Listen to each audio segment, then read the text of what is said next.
As axudas ás que se presentaron un total de 381 solicitudes dividíronse en 3 liñas.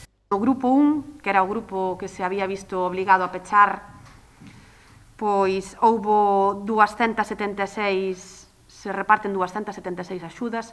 Podo decir que aí houbo 10 comercios ou locales hosteleiros que levan o máximo, a cantidade máxima que eran 3.000 euros.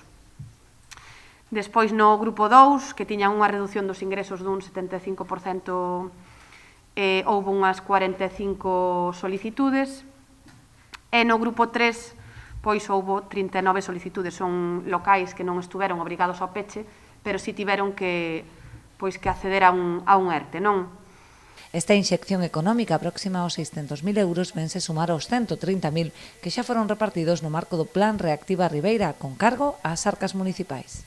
Readecuación do pagado a outro mes, como consecuencia do estado de alarma.